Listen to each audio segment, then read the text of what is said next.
और एक सुबह मैं अपने देवर को जगाने उसके कमरे में गई तो अचानक इसने मेरा हाथ पकड़कर मुझे अपने बेड के ऊपर खींच लिया और अपने ऊपर लेटाकर मेरे आगे पीछे सभी तरफ हाथ पीते हुए सीधे मेरे होठों में होंठ डालकर चूमने लगा।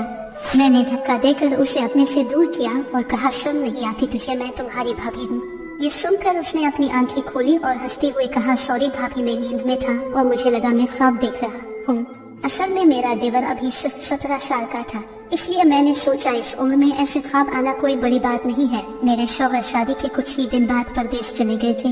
और मेरी सास और ससुर का इंतकाल हो चुका था, इसलिए मैं और मेरा देवर दोनों घर में अकेले ही रहते थे।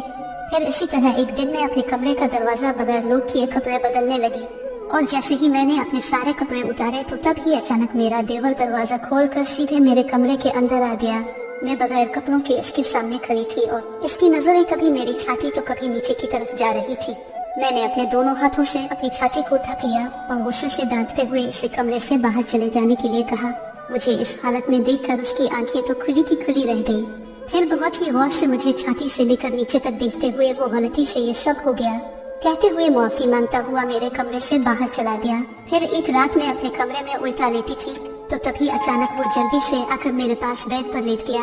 और उसने सीधा अपना हाथ मेरे पीछे और मेरी टांगों पर फेरना शुरू कर दिया और कहा, भाभी, इस दिन सुबह जब गलती से मैंने आपके होठों को चूम लिया था, इस दिन से मैं सिर्फ आपके ख्यालों में ही खोया रहता हूँ। जब भी मैं आपका जबरदस्त शरीर आगे पीछे से देखता हूँ तो मेरे तो तन बदन में आग लग जाती है और आज मुझसे रहा नहीं जा रहा। मैंने इसी वक्त इसका हाथ अपने पीछे से हटाया और गुस्से से डांटते हुए इसे अपने कमरे से बाहर निकल जाने के लिए कहा, लेकिन अब तो वो विष में पूरी तरह से अंधा हो चुका था और उसने जबरदस्ती मुझे पकड़कर बेड पर सीधी कर लिया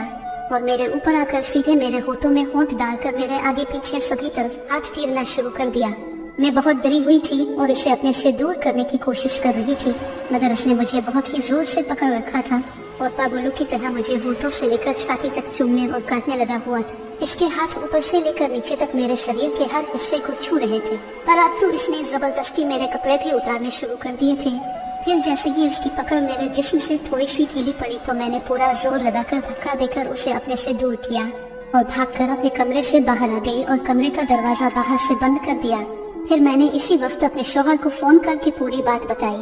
तो मेरे शौहर ने पुलिस को फोन करके घर भेज दिया।